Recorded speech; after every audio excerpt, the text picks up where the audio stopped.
Exode, chapitre 23. Tu ne propageras pas de faux bruits.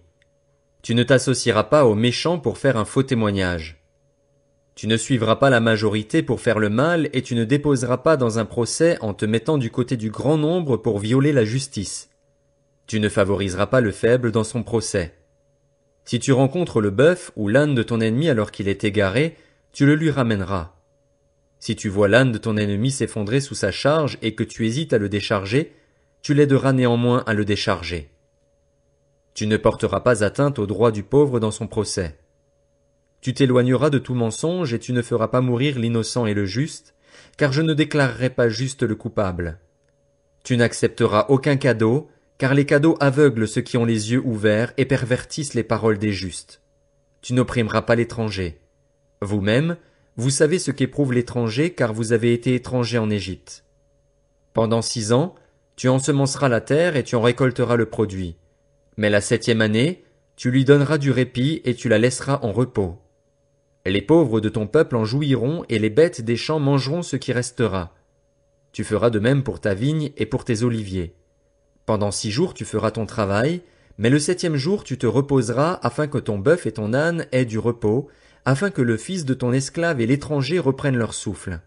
Vous respecterez tout ce que je vous ai dit et vous ne mentionnerez pas le nom d'autre Dieu, qu'on ne l'entende pas sortir de votre bouche. 3 fois par an, tu célébreras des fêtes en mon honneur.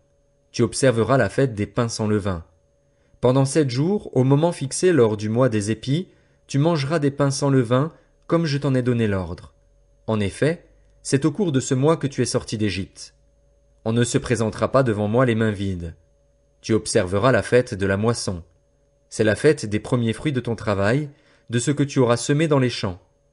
Tu observeras aussi la fête de la récolte, à la fin de l'année, quand tu récolteras dans les champs le fruit de ton travail.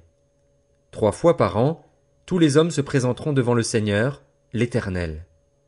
Tu n'offriras pas le sang de la victime sacrifiée en mon honneur sur du pain levé, et on ne gardera pas sa graisse pendant la nuit jusqu'au matin. Tu apporteras à la maison de l'Éternel, ton Dieu, les tout premiers produits de ton sol. Tu ne feras pas cuire un chevreau dans le lait de sa mère. Voici que j'envoie un ange devant toi pour te protéger en chemin et pour te faire arriver à l'endroit que j'ai préparé. Fais bien attention en sa présence et écoute-le, ne lui résiste pas. En effet, il ne pardonnera pas vos péchés, car mon nom est en lui. Mais si tu l'écoutes et si tu fais tout ce que je te dirai, je serai l'ennemi de tes ennemis et l'adversaire de tes adversaires. Mon ange marchera devant toi et te conduira chez les Amoréens, les Hittites, les Phéréziens, les Cananéens, les Héviens et les Jébusiens, et je les exterminerai.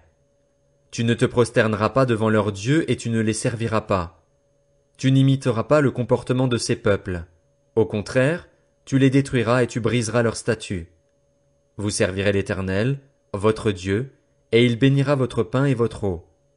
J'éloignerai la maladie du milieu de toi. Il n'y aura dans ton pays ni femme qui avorte, ni femme stérile. Je te donnerai une longue vie. J'enverrai ma terreur devant toi, je mettrai en déroute tous les peuples chez lesquels tu arriveras, et je mettrai tous tes ennemis en fuite devant toi. J'enverrai les frelons devant toi, et ils chasseront loin de toi les Héviens, les Cananéens et les Hittites.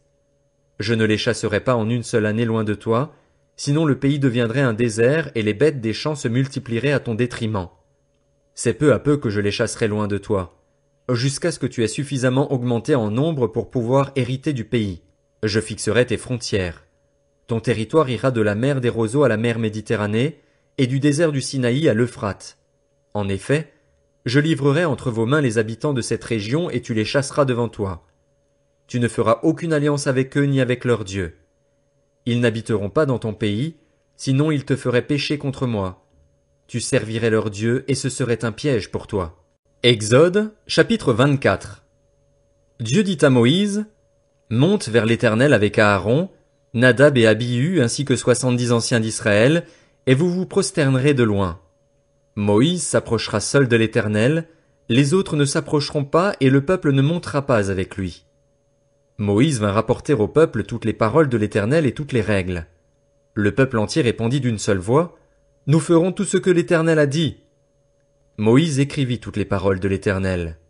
Puis il se leva de bon matin, construisit un autel au pied de la montagne et dressa 12 pierres pour les 12 tribus d'Israël. Il envoya de jeunes Israélites offrir à l'Éternel des holocaustes ainsi que des taureaux en sacrifice de communion. Moïse prit la moitié du sang et la mit dans des bassines, et avec l'autre moitié il aspergea l'autel. Il prit le livre de l'Alliance et le lut en présence du peuple.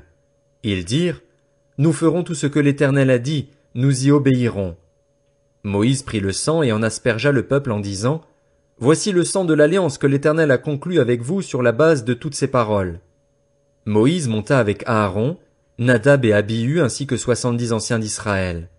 Ils virent le Dieu d'Israël. Sous ses pieds, c'était comme une œuvre en saphir transparent, comme le ciel lui-même dans sa pureté. Il ne porta pas la main contre les personnalités israélites. Ils virent Dieu, puis ils mangèrent et burent. L'Éternel dit à Moïse, « Monte vers moi sur la montagne et reste-y.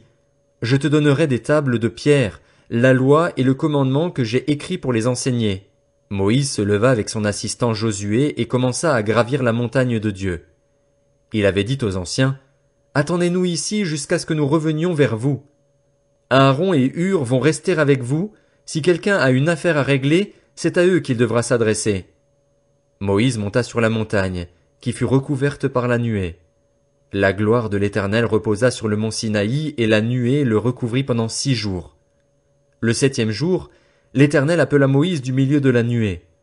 La gloire de l'Éternel avait l'apparence d'un feu dévorant au sommet de la montagne, aux yeux des Israélites.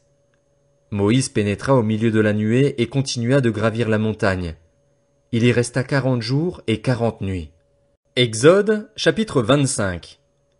L'Éternel dit à Moïse, « Ordonne aux Israélites de m'apporter une offrande. Vous la recevrez pour moi de tout homme qui la fera de bon cœur. Voici ce que vous recevrez d'eux en offrande, de l'or, de l'argent et du bronze, des étoffes teintes en bleu, en pourpre, en cramoisi, du fin lin et du poil de chèvre, des peaux de bélier teintes en rouge et des peaux de dauphin, du bois d'acacia, de l'huile pour le chandelier, des aromates pour l'huile d'onction et pour le parfum odoriférant, des pierres d'onyx et d'autres pierres pour la garniture de l'éphod et du pectoral. Ils me feront un sanctuaire, et j'habiterai au milieu d'eux. Vous ferez ce tabernacle et tous ses ustensiles d'après le modèle que je vais te montrer. Ils feront un coffre en bois d'acacia. Sa longueur sera de 125 centimètres, sa largeur et sa hauteur de 75 centimètres. Tu le couvriras d'or pur, à l'intérieur et à l'extérieur, et tu lui feras une bordure d'or tout autour. Tu fondras pour lui 4 anneaux en or et tu les mettras à ses 4 coins, 2 d'un côté et 2 de l'autre. Tu feras des barres en bois d'acacia que tu couvriras d'or. Tu passeras les barres dans les anneaux sur les côtés du coffre pour qu'elles servent à son transport. Les barres resteront dans les anneaux du coffre et n'en seront pas retirées. Tu mettras dans cette arche le témoignage que je te donnerai. Tu feras un couvercle en or pur. Sa longueur sera de 125 centimètres et sa largeur de 75 centimètres. Tu feras 2 chérubins en or battu, aux 2 extrémités de ce propitiatoire. Fais un chérubin à l'une des extrémités et un chérubin à l'autre extrémité. Vous les ferez sortir du propitiatoire à ces 2 extrémités. Les chérubins étendront les ailes par-dessus le propitiatoire, ils le couvriront de leurs ailes et se feront face l'un à l'autre. Ils auront le visage tourné vers ce couvercle.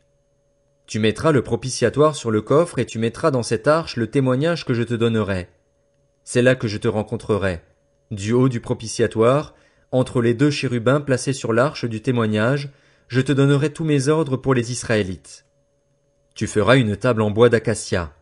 Sa longueur sera d'1 mètre, sa largeur de 50 centimètres et sa hauteur de 75 centimètres.